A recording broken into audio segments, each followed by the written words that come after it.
بسم الله الرحمن الرحيم.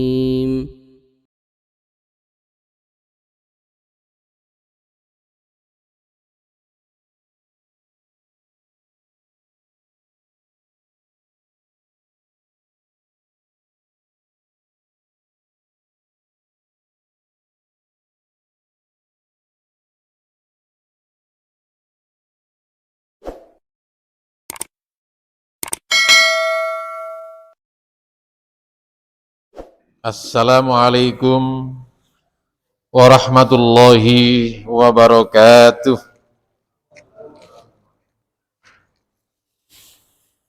Alhamdulillah wassalatu wassalamu ala Rasulillah wa ala alihi wa sahbihi wa mawalah. Raditu billahi rabba wa bil islami dina wa bi Muhammadin nabiyya wa rasulah. Amma ba'du. Mohon izin masker kami buka terlebih dahulu. Hadirin para jamaah sholat maghrib Masjid As-Sakinah rahimakumullah yang kami muliakan. Marilah kita panjatkan terlebih dahulu puji syukur kita kehadiran Allah Subhanahu wa taala.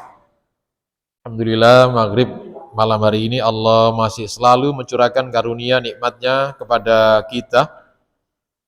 Berbagai macam nikmat-nikmat Allah yang kita rasakan, kita nikmati, dan satu dari sekian nikmat-nikmat tersebut kita masih dikarunia nikmat kesehatan. Kita masih sehat semuanya, nggih? Sehingga dengan nikmat sehat maghrib malam hari ini kita bisa memenuhi undangan Allah melaksanakan sholat maghrib berjamaah di Masjid As-Sakinah. Dan tentunya berbahagialah bagi orang-orang di samping bisa memenuhi undangan Allah melaksanakan sholat maghrib dengan berjamaah, dan kita bisa membagi waktu, dimanfaatkan untuk ngaji bareng-bareng atau ta'lim, muta'alim seperti yang kita laksanakan pada malam hari ini. Jamaah rahimakumullah yang kami muliakan, untuk pembahasan kajian pada malam hari ini kita akan membahas amalan yang dianjurkan pada bulan Dzulhijjah, yang tentunya amalan tersebut sesuai dengan tuntunan. Kalau bulan yang lalu kita membahas amalan di bulan Dzulqa'dah, sekarang kita berada malam hari ini sudah masuk tanggal 1 Dzulhijjah itu. Jadi kita sudah masuk tanggal 1 Dzulhijjah berdasarkan kalender PP Muhammadiyah dan dikuatkan dengan maklumat edaran PP bahwa pada saat ini posisi hilal sudah wujud, derajatnya 1,37 dan markasnya di Jogja itu. Tapi kalau semakin ke barat derajatnya tentu akan semakin naik tinggi itu. Sehingga Idul Adha kita jatuh pada hari Rebu tanggal 28 ya, 28 Juni itu. Kemungkinan besar hari raya kita berbeda dengan pemerintah. Sebagaimana kalender-kalender yang beredar di masyarakat, termasuk di masjid kita ini, kalendernya yang merah berarti liburnya, hari rayanya itu jatuh pada hari Kamis, tanggal 29. Dan kalender Ummul Qura sebagaimana juga dipakai kegiatan agenda jadwal haji di Arab Saudi sama dengan Muhammadiyah. Wukufnya pada hari Selasa tanggal 27 Juni dan Idul Adha jatuh pada hari Rebu tanggal 28 Juni. Toh andai kata tidak sama ya, yang kita pedomani matlak wilayah hukum yang berlaku di negara kita itu. Dan kebetulan untuk tahun ini ya, kalender Ummul Qura Arab Saudi dengan kalender PP Muhammadiyah sama, tidak beda itu. Ya rahimakumullah, sebagai mukaddimah sama dengan mukaddimah pada kajian 1 bulan yang lalu, kita awali dengan firman Allah Subhanahu wa taala yang terdapat dalam surah At-Taubah ayat 36. Kita baca kembali, a'udzubillahi minasyaitonirrajim. Inna iddatasy syuhuri 'indallahi 12 syahran fi kitabillah. Yauma khalaqas samawati wal ard. Minha arba'atun hurum. Dzalikad dinul qayyim. Fala tadlimu fihinna anfusakum. Wa qatilul musyrikina kafah kama yuqatilunakum kafah. Wa'lamu annallaha ma'al muttaqin.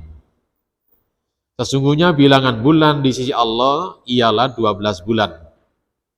Dalam ketetapan Allah di waktu Dia menciptakan langit dan bumi.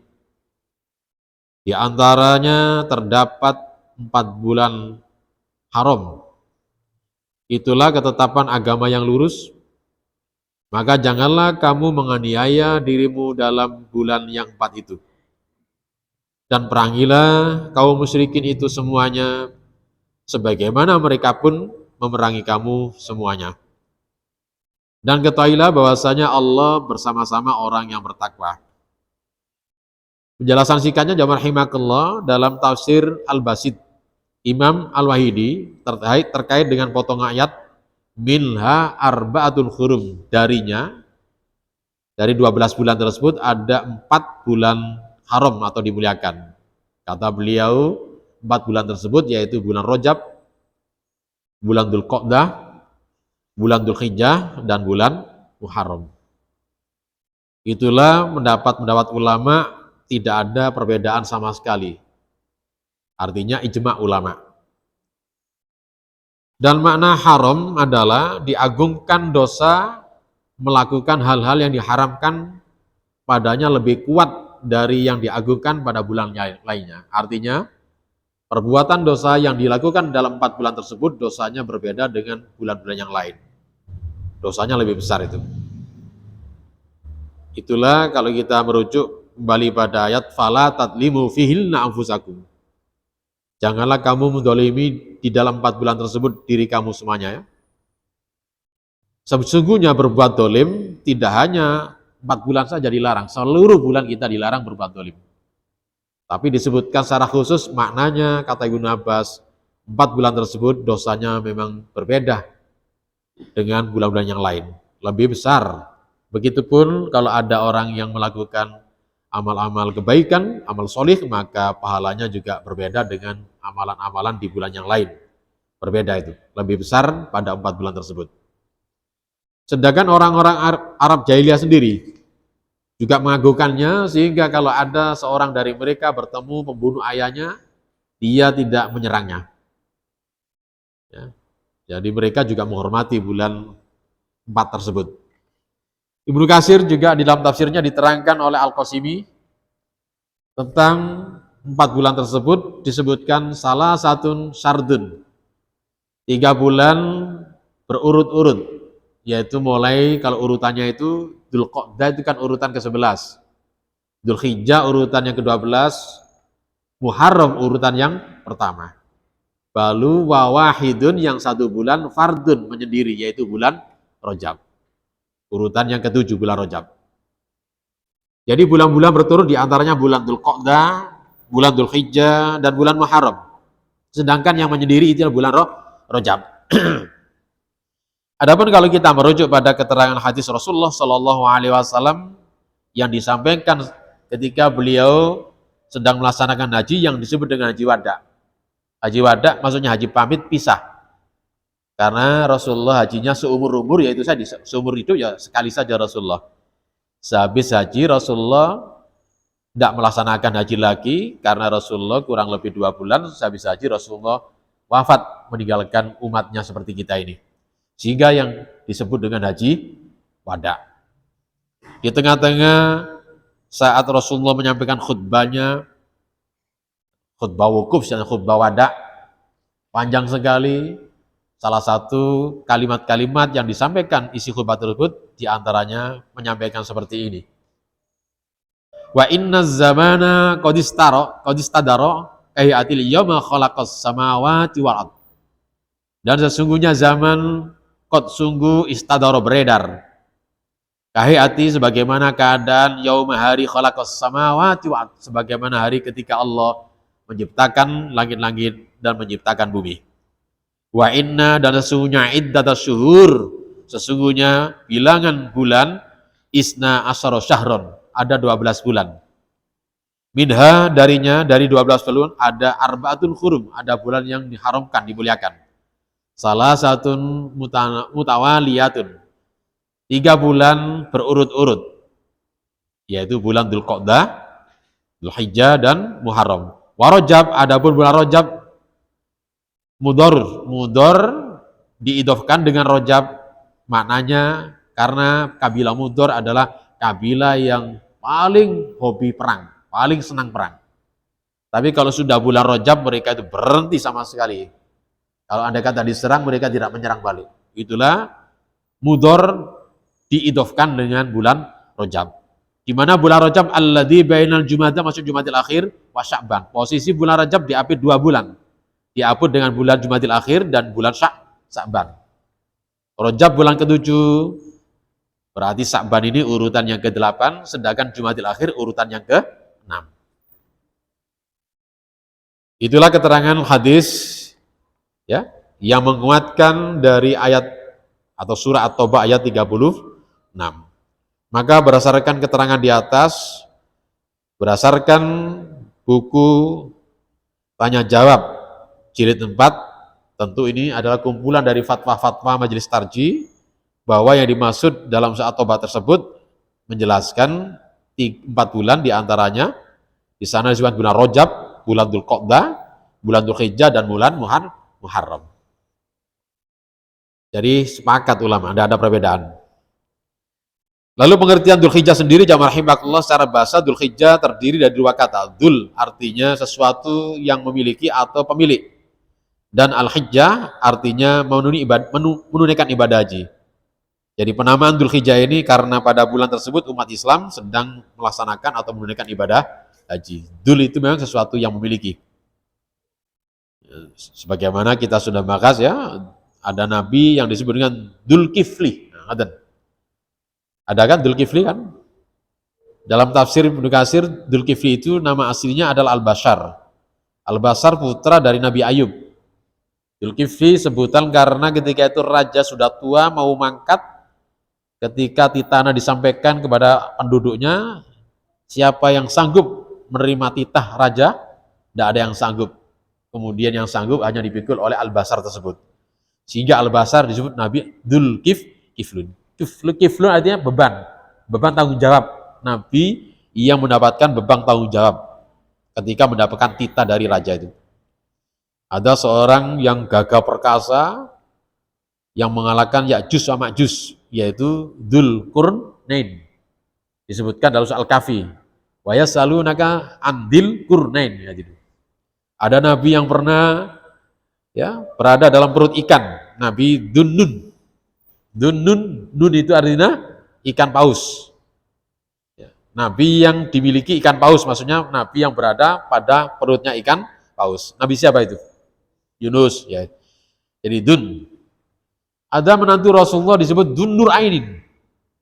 Karena putri Rasulullah duanya dinikahi oleh sahabat tersebut.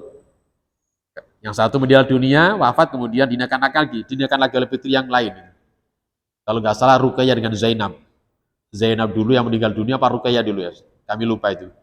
Kemudian dinikahkan. Sehingga julukannya disebut Dun Nurain. Sahabat siapa itu? Siapa? Utsman bin Affan, bagus itu. Jadi menantu Rasulullah, sahabat Utsman itu.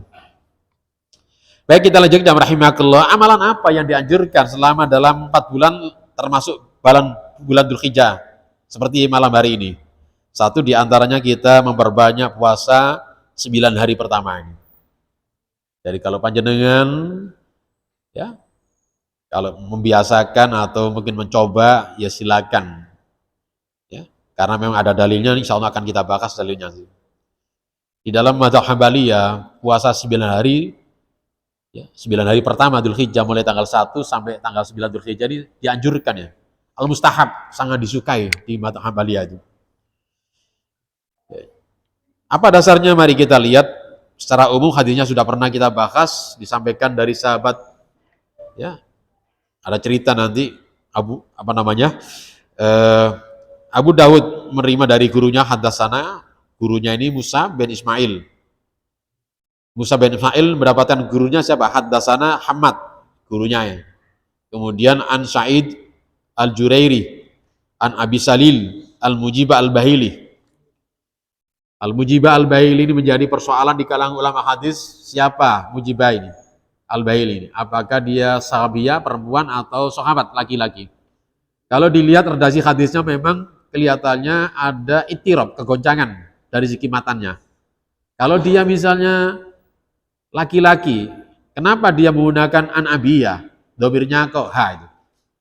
Kok bukan hu atau an abihi? Atau amiha, bukan amihi itu. Domirnya ha itu kan domir untuk perempuan. Itu menjadi persoalan itu. Tapi tiba-tiba annahu ini balik lagi ke laki-laki. Sesungguhnya dia. Ata ini adalah bentuknya kata kerja kepada laki-laki, bukan perempuan. Telah datang dia kepada Rasulullah Sallallahu Alaihi Wasallam. Summa kemudian intalaqo. Intalaqot ini adalah fiilnya untuk laki-laki. Kalau perempuan bukan begitu. Intalaqot. Ini laki-laki. Summa intalaqot kemudian dia pergi. Fa'atahu ini domirnya untuk laki-laki, bukan fa'ataha itu. Kemudian dia datang lagi kepada Rasulullah ba'da sana setelah 1 tahun. Jadi lama 1 tahun itu. Gak ketemu sehari itu sahabat dengan Rasulullah itu, wah lama ini 1 tahun, sangat lama sekali 1 tahun. Sehingga qad taghayyarat haluhu wa hay'atuhu. Dan sungguh ketika bertemu Rasulullah fisiknya berubah. Berubah itu. Keadaan fisiknya berubah, yang semula nanti ada keterangan di belakang, gagah perkasa, tiba-tiba berubah fisiknya itu.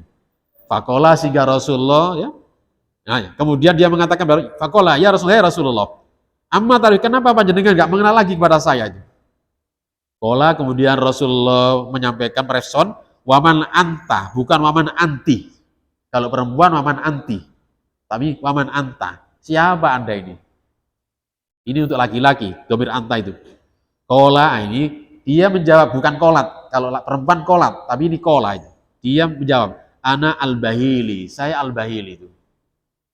Alladzi ji'tuka amal awal, dan pernah datang kepada panjenengan yaitu tahun awal. Kola itu. Kemudian Rasulullah menimpali, fama ghairoka, bukan ghairoki itu. Kalau perempuan ghairoki, tapi ini ghairoka. Apa yang terjadi pada perubahan kalian? Wakot kunta, bukan wakot kunti. Wakot kunta khasanah hayati. Sungguh dulu keadamu sangat bagus tubuhnya, gagah perkasa.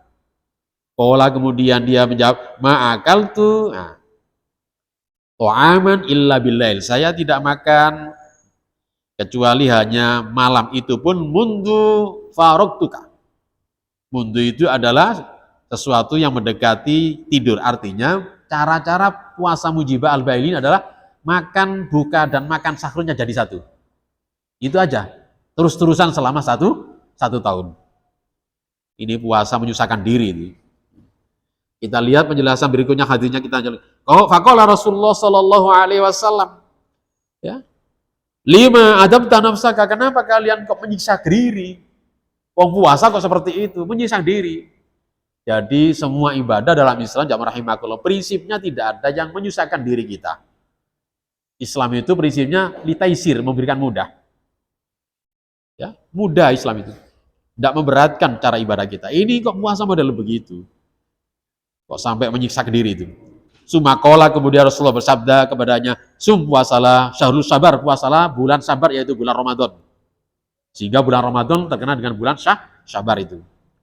Wa yauman dan puasa sehari min kulli syahr. Tiap bulan puasalah 1 kali itu.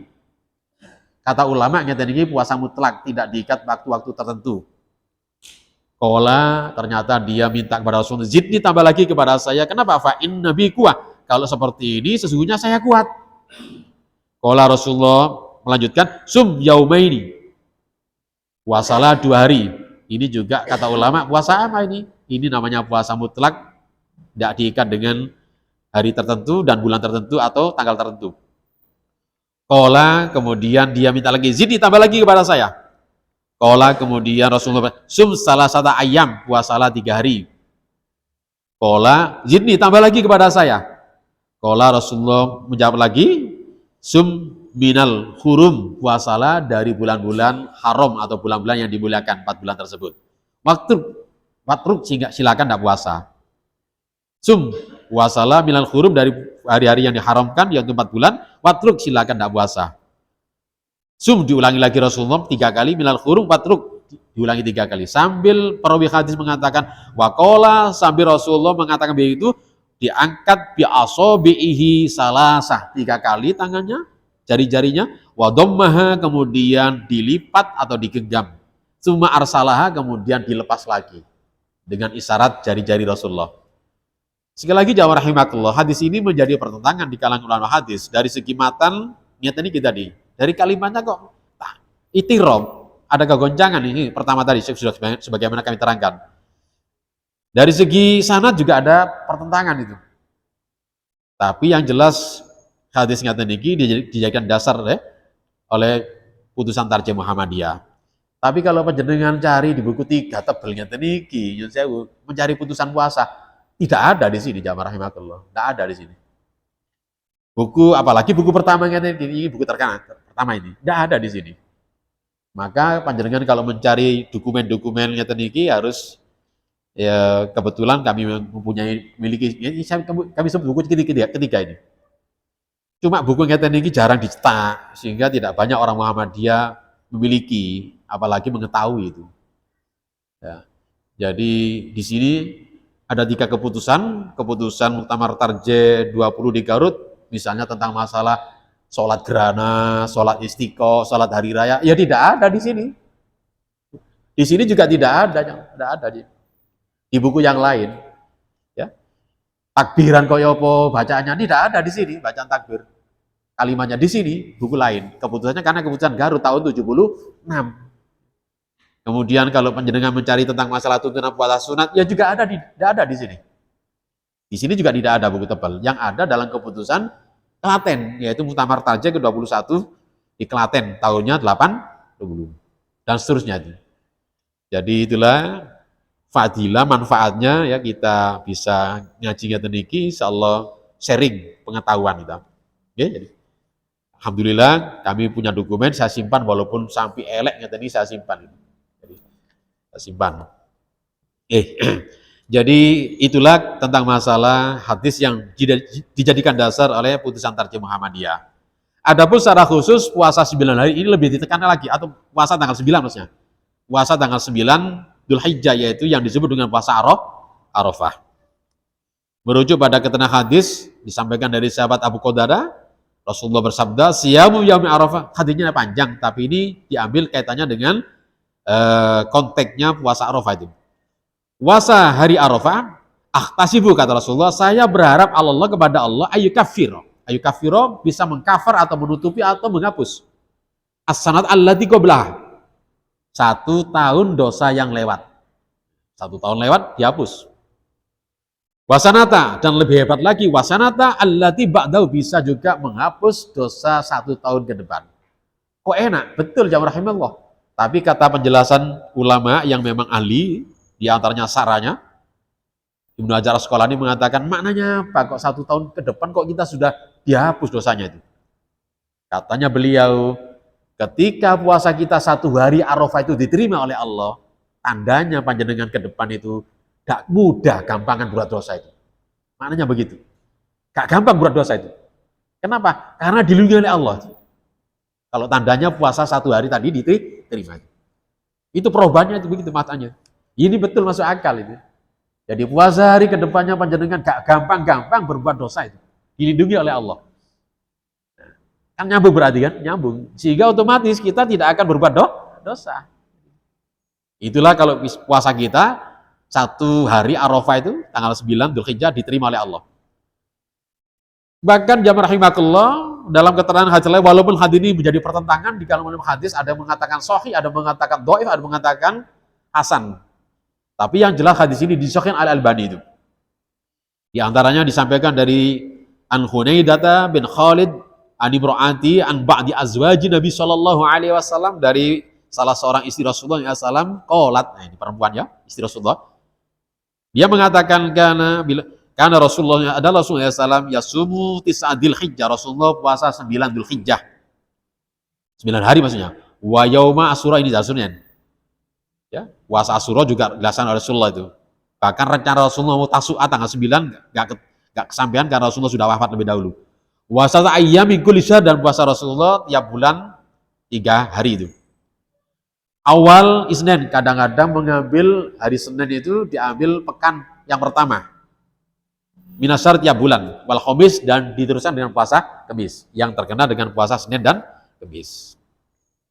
Masih ada lagi hadis-hadis keterangan yang lain yang menyimpulkan jamaah rahimakumullah bahwa memang puasa tanggal 1 Dzulhijjah sampai 9 Dzulhijjah, 9 hari ini memang dianjurkan.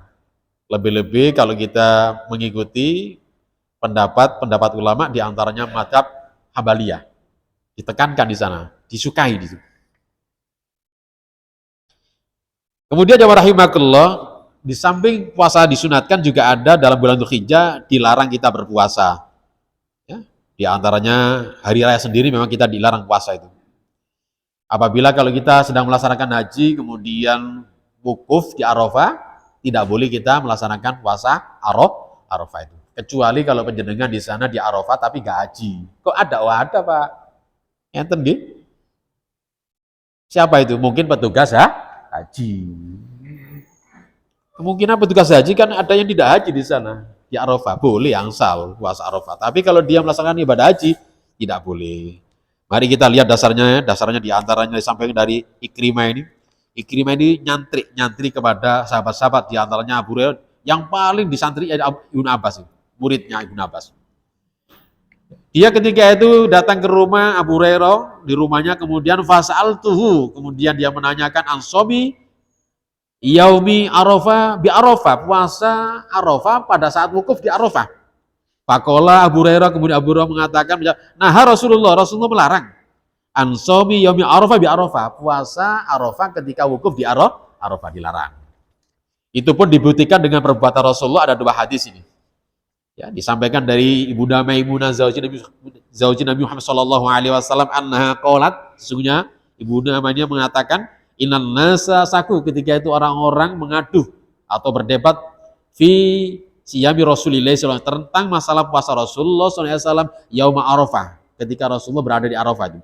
Fa arsalat, kemudian dia mengirim ilahi kepadanya Maimunah, di antaranya dikirim apa? Bi khilabin laban, tempat yang ada susunya. Wa waqifun fil mauqif, dan ketika itu Rasulullah wukuf di tempat wukufnya. Akhirnya susu fasariba milhu, susu tersebut diminum oleh Rasulullah. Wal nasu yang duruna ilai, dan orang-orang yang melihat ketika itu melihat pada Rasulullah sedang minum susu. Ada lagi dari Mifadol juga begitu, binti Haris anan nasa tamaru, ketika itu orang-orang yang haji di Arafah berdebat, bantah-bantahan, indaha yauma Arafah, ketika pada waktu hari Arafah, fi shaumi Rasulullah, yang didebatkan tentang masalah puasa Rasulullah. Faqala ba'duhum, sebagian mereka yang haji tadi yang di Arafah mengatakan, huwa shaimun, beliau Rasulullah puasa. Wa qala ba'duhum, sebagian yang lain mengatakan di antara mereka, laisa bisami, Rasulullah tidak puasa. Farsalat ilaihi, kemudian dikirim ya kepada Rasulullah biqadahin laban, tempat yang ada susunya. Wa huwa waqif, ketika itu Rasulullah sedang wukuf di Arafah ala ba'ir, di atas ontanya. Fasa ribahu, akhirnya susu tersebut diminum oleh Rasulullah. Jadi sangat kuat jamaah rahimakumullah ya. Di samping qaul sabda Rasulullah dikuatkan dengan perbuatan, maka bagi siapa saja yang sedang melaksanakan ibadah haji ketika wukuf di Arafah, bahwa tenang sal puasa Arafah. Walaupun sebagian kecil mengatakan dibolehkan, asalkan makruh. Insyaallah begitu. Siapa? Insyaallah pendapat Imam Syafi'i, insyaallah begitu. Tapi yang kuat Ya tidak puasa jamaah rahimakumullah ya. Kemudian ada lagi larangan-larangan yang lain, diantaranya puasa pada 2 hari raya, Idul Fitri maupun Idul Adha itu. Hilang keras. Anna Rasulullah SAW ya, naha an siyami yaumaini, Rasulullah melarang 2 hari. 2 hari apa itu? Yaumul Fitri wa yauman akhir, yaitu hari raya Idul Fitri dan hari kurban. Dan masih banyak lagi. Kemudian juga kita dilarang pada hari tasyrik.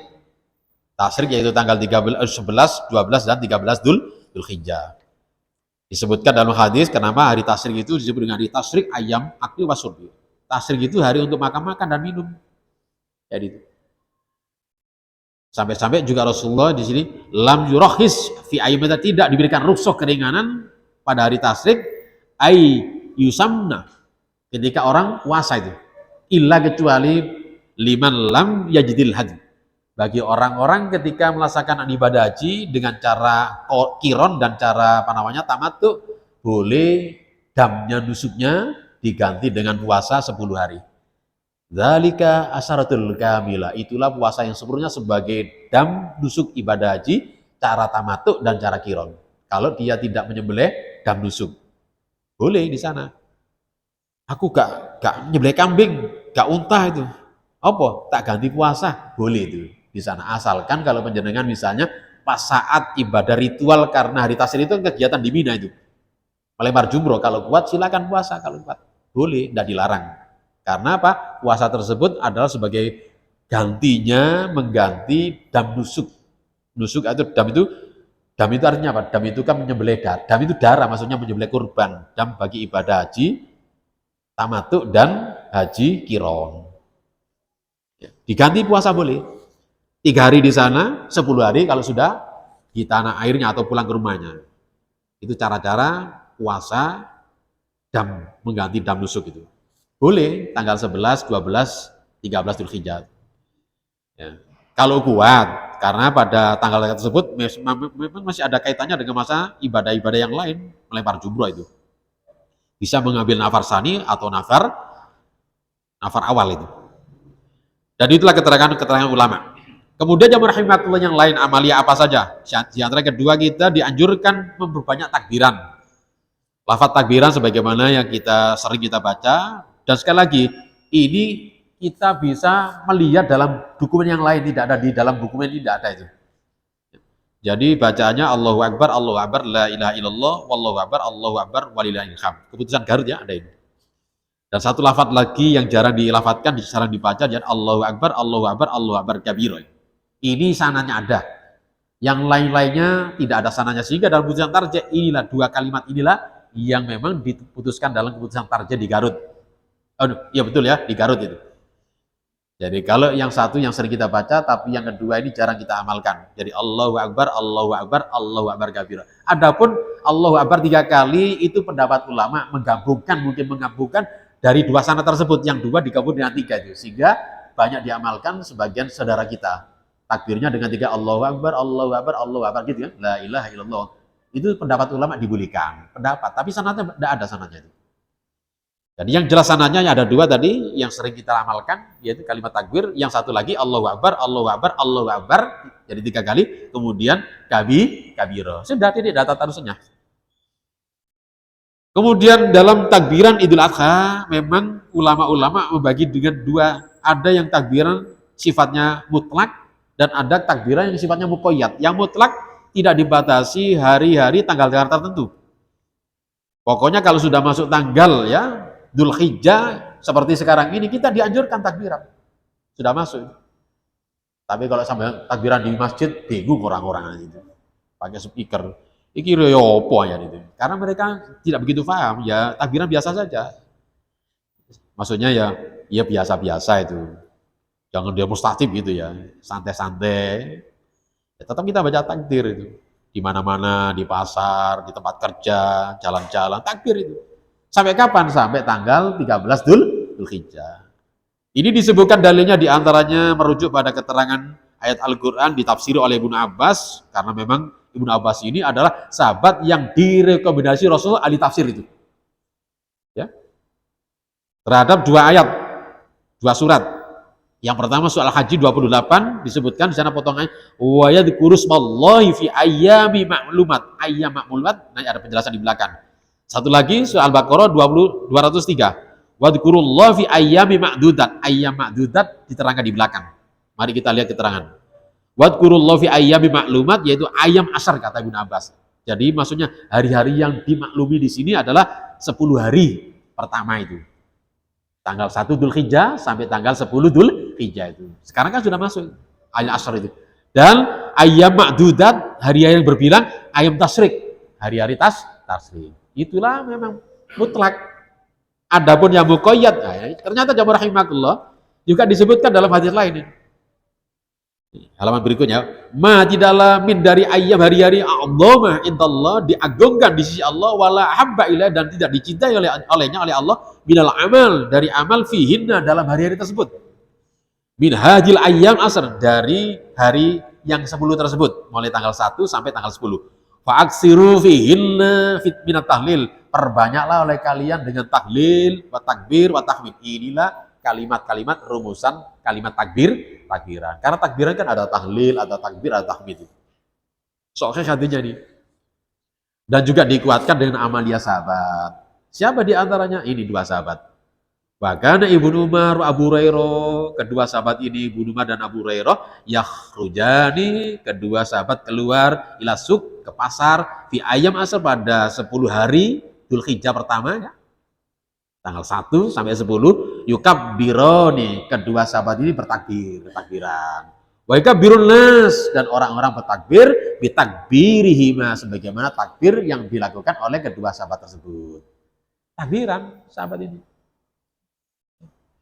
Sekali lagi kalau takbiran kata ini jenengan pakai pengeras suara bingung kabeh masyarakatnya itu. Karena mereka tidak begitu paham soalnya. Kalau paham tidak masalah itu. Ini namanya mutlak. Boleh angsal setelah di mana-mana boleh itu. Kecuali kalau di WC tidak boleh menyenangkan gitu. Kemudian yang kedua, ulama bagi ada takbir muqayyad. Muqayyad terikat dengan masalah tanggal-tanggal tertentu, di antaranya tanggal 9 Dzulhijjah dan berakhir tanggal 13 Dzulhijjah. Ini diterangkan banyak hadis, di antaranya perbuatan para sahabat. Baik sahabat Umar bin Khattab, ya, sahabat Ali, sahabat Ibnu Abbas, Ibnu Mas'ud, dan semuanya sahabat rata-rata mengamalkan. Mulai habis sholat subuh mereka takbiran, kata siapa? Ada tuntutannya habis sholat subuh. Mereka takbiran dan sampai berakhir. Ini diterangkan habis sholat ini, semuanya habis sholat sini. Kita baca pertama. Wa kana Ibnu Umar, makana ya, wa annahu kana yukabbiru min sholatil ghada. Sesungguhnya Umar bin Khattab bertakbiran setelah habis sholat subuh. Yaumi Arafah ila sholatil ila sholat dhuhr, sampai sholat dhuhr. Ketika tanggal 9 Arafah kan, habis sholat subuh sampai sholat, dan sholat duhur min akhiri ayyami tasyrik, akhir hari tasyrik sholat duhur.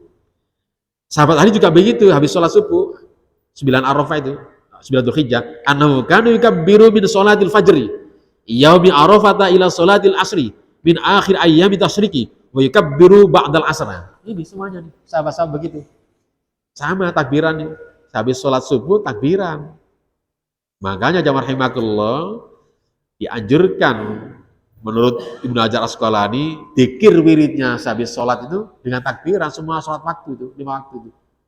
Cuma di sini tidak ada penjelasan apakah semacam ada jamaah begitu, maksudnya ada imam dan makmum, tidak ada penjelasan. Oleh kan lebih hati-hati kalau kita takbiran habis sholat, lebih hati-hati dibaca bersama-sama tapi tidak dipimpin dipandu oleh imam. Jadi silakan baca sama-sama itu. Bareng-bareng gitu.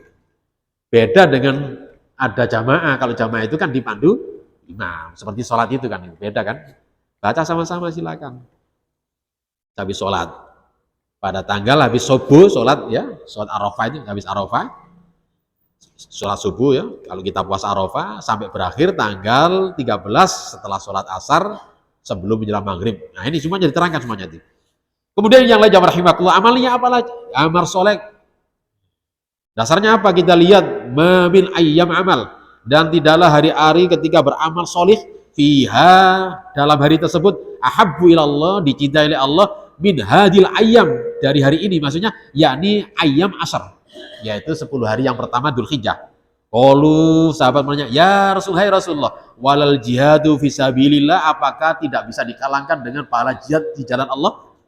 Qala Rasulullah menjawab, walal jihad fisabilillah, tidak bisa dikalahkan pahalanya dengan jihad fisabilillah, illa kecuali rajulun kharaja bi nafsihi wa mali, kecuali ketika orang berjihad di jalan Allah, berangkat dengan jiwanya dan hartanya juga berangkat semuanya, tapi dia falam yarji min dalik bisain, tidak balik ke rumah lagi kecuali balik tinggal namanya saja, artinya gugur sebagai syuhada. Itu tidak bisa dikalahkan oleh apapun. Jadi jamaah Allah menjenengan beramal soleh pada hari-hari yang tinggi, sesuatu yang sangat agung, dicintai oleh Allah itu. Amal apa saja, termasuk sedekah lah itu. Kemudian apa lagi yang keempat? Tentu saja sholat Idul Adha itu. Idul Adha amalia yang diagungkan itu. Bahkan tidak hanya Idul Adha saja itu, kalau 2 hari raya ini Rasulullah memerintahkan umirna, karena Umi Atiyah ini sahabat perempuan. Umirna itu an akhruja idaini, kami diperintahkan oleh Rasulullah untuk keluar pada 2 Id. Idul Fitri, Idul Adha. Awatik, maksudnya itu orang-orang yang di pinggir-pinggir tidak keluar, termasuk orang haid disuruh keluar semuanya oleh Rasulullah. Menyaksikan untuk sholat ini, walaupun dia tidak sholat.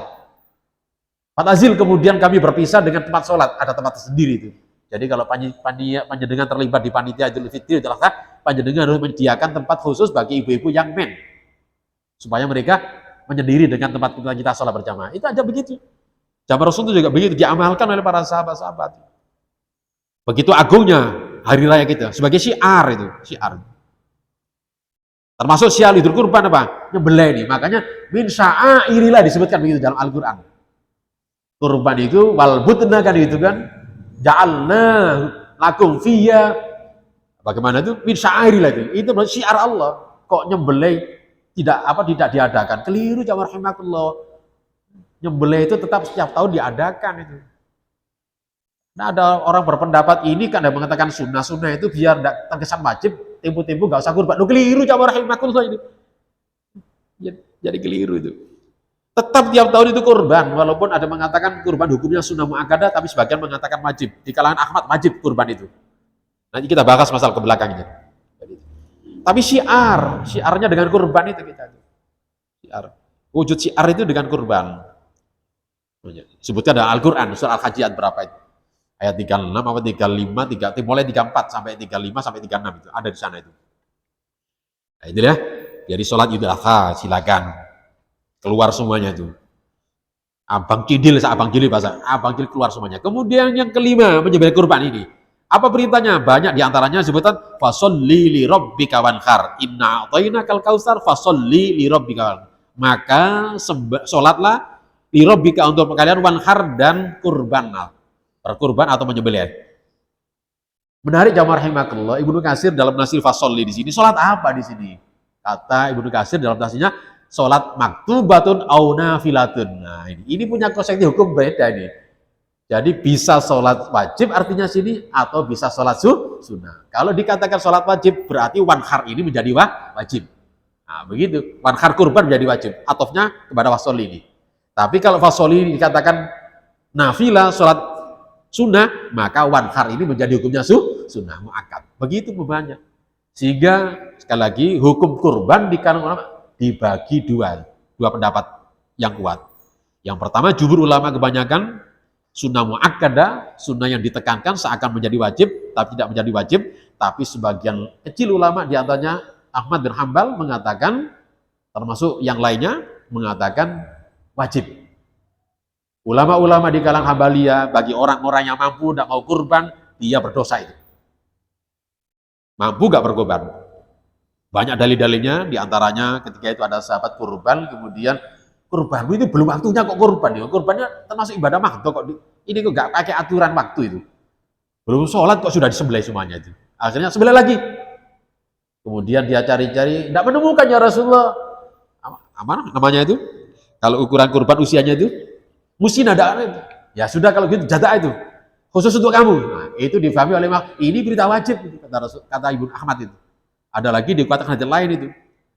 Jadi ini diantaranya adalah man kana lahu sa'atan falam yudhi. Lam di sini tidak menjadi jazm karena artinya yudhiya sehingga menjadi dibaca yudhi.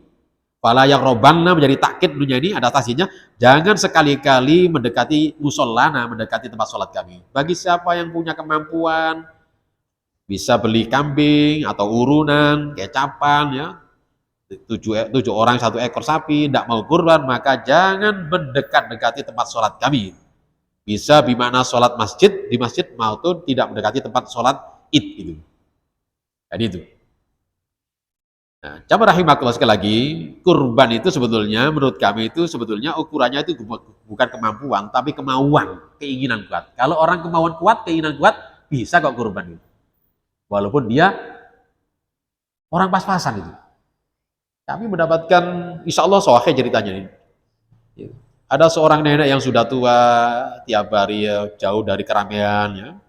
Jangankan mendengar berita-berita, radio tidak punya, apalagi TV itu ya. HP ngerasa no HP, nggak ada HP-HPan itu. Kendaraan tidak ada kendaraan, jalan kaki, sepeda aja nggak punya itu. Jadi tempat tidurnya jauh dari masuk, nggak layak lah. Kalau kita kasur mungkin spring bed, hanya berasan tikar, dibayang, diamben itu tidurnya itu. Rumahnya bukan tembok, bukan dinding itu, tapi terdiri dari sesek-sesek atau gedek-gedek itu. Sudah lubang-lubang itu. Tapi hebatnya si nenek tersebut tiap tahun bisa kurban.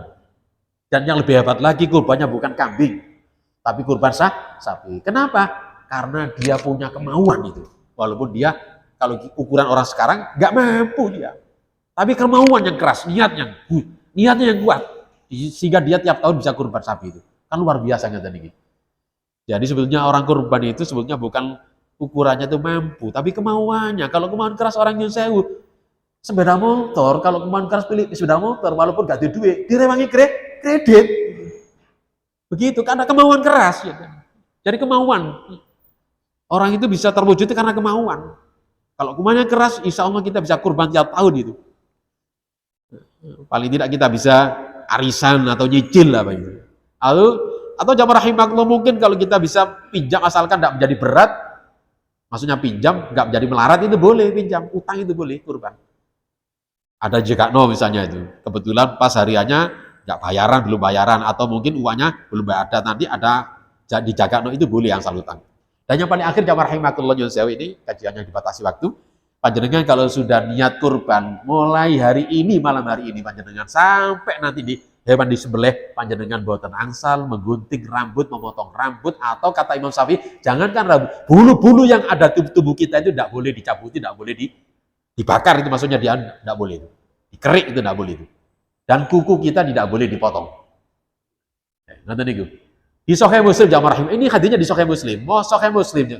Ada hadisnya dalam kitab Al-Adhohi, kitab kurban di sana, dan membagi 8 bab Sahih Muslim itu ya. Di sana ada 45 hadis di Muslim itu. Dan hadis masalah man kana lahu dibkhun yadbahu fa idahal hilal, ini hadis ini salah satu lafadznya itu. Barang siapa yang ada menyembelih kurban kalau sudah masuk tanggal 1 Dzulhijjah fala ya'khudanna, maka jangan sekali diambil min sya'rihi wala min adhafari, jangan diambil rambutnya dan jangan diambil kukunya, maksudnya dipotong dan digunting. Syai'an satu hatta yudhiyya, sehingga disembelih kurbannya itu. Ngeten iki lafadznya macam-macam di Muslim itu. Kalau nggak salah ada 5 hadis, tapi sumbernya dari Umi Salamah semuanya itu. Sahih hatinya. Dan sudah dibahas di kalangan ulama madzhab itu.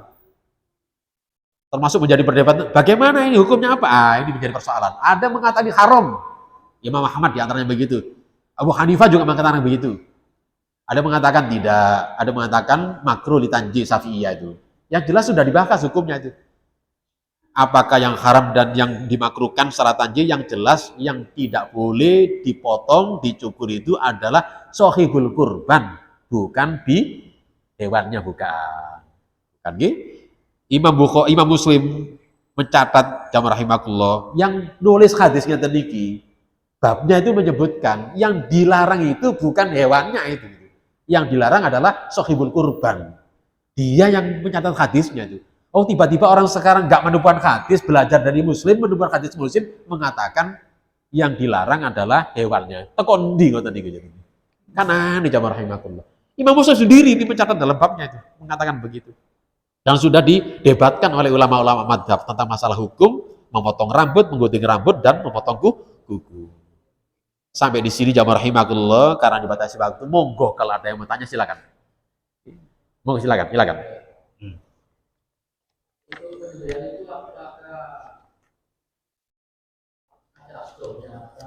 Nggih.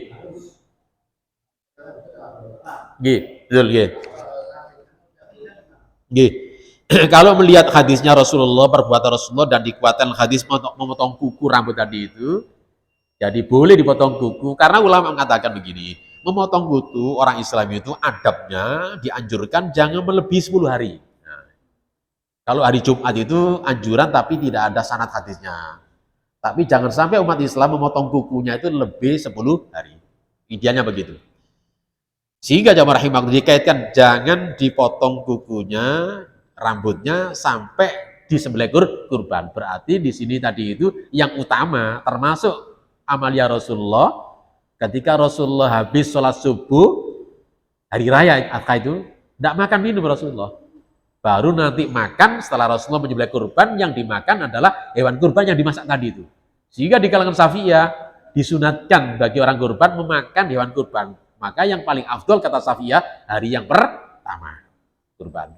Nah, terkait dengan masalah waktu, karena memang Yun Sewu, mudah-mudahan permohonan Muhammadiyah dikabulkan oleh pemerintah. Kita abot tapi kebetulan hari nanti beredar dengan pemerintah, kita lebih dahulu, harinya bukan hari libur, otomatis kita tidak bisa luas waktunya itu.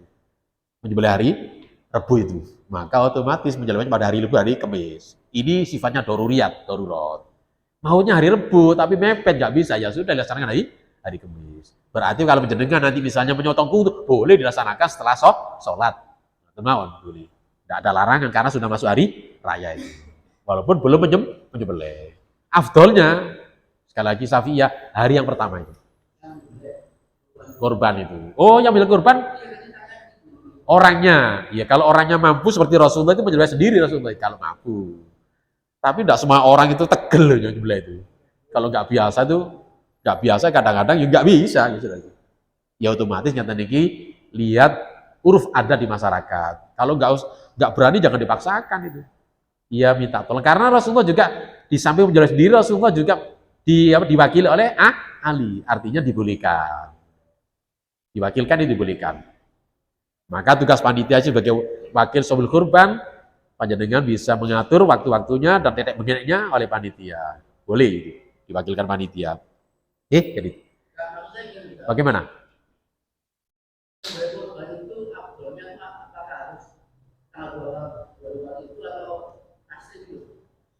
Sekali lagi kami jawab tadi sudah jelas. Di kalangan Syafi'iyah afdolnya itu hari hanya itu loh, maksudnya hari raya itu. Itu yang afdol. Dikaitkan apa? Dikaitkan dengan makan dari hewan kurban itu, yaitu Rasulullah itu. Kemudian dikaitkan tentang masalah motong kuku dan rambut tadi itu sudah dibolehkan saat sudah menyembelih tadi. Begitu gitu jadi. Sabun. Cukup? Masih ada lagi? Monggo yang terakhir monggo silakan. Atau ada dulu silakan. Monggo. Nggih. Oh, takbiran ngoten niku. Apalagi seperti itu tidak menemukan sanadnya kami. Tidak ada sanadnya. Yang ada sanadnya yang jelas ada dua tadi. Jadi Allahu Akbar, Allah sebagaimana yang kemudian yang kedua Allahu Akbar, Allahu Akbar, kabiro titik. Nah sudah nggak ada tulisannya. Ya begitu aja. Karena ibadah ini adalah al aslu fil ibadah atau kifu wal idba'u. Ini kaidah fikihnya itu. Ibadah itu aslinya itu, asalnya ibadah itu adalah paten berarti pada dalil sudah patok itu dan itiba. Kalau tidak ada ya sudah nggak ada macam-macam. Selamanya begitu. Beda dengan yang lainnya, muamalah, boleh kita berkreasi apa-apa. Tapi kalau sudah bicara ibadah, begitu Rasulullah sudah mengikuti sanad Rasulullah. Ya, jadi itu nggak bisa kita nambah macam-macam walaupun kita bisa ini. Oh Rasulullah nggak begitu. Ya sudahlah, kita amalkan. Sahabat juga begitu. Berarti kita mengikuti sunnah itu, tuntunan. Berarti pada dalil itu. Paten pada dalil. Gitu? Ya, cukup. Demikian jamaah rahimakumullah. Untuk kajian malam hari ini mudah-mudahan bisa menambah pencerahan ilmu bagi kita di dalam memahami ibadah kurban dan amalia-amalia selama bulan Dzulhijjah. Dan apabila ada kekurangan khilafan dalam kami menyampaikan, ya tentu banyak kekurangannya, banyak kekurangan atau kekhilafannya. Sebagai manusia biasa kami mohon maaf yang sebesar-besarnya. Akhirul kalam, bila taufik waliyah. Assalamualaikum warahmatullahi wabarakatuh.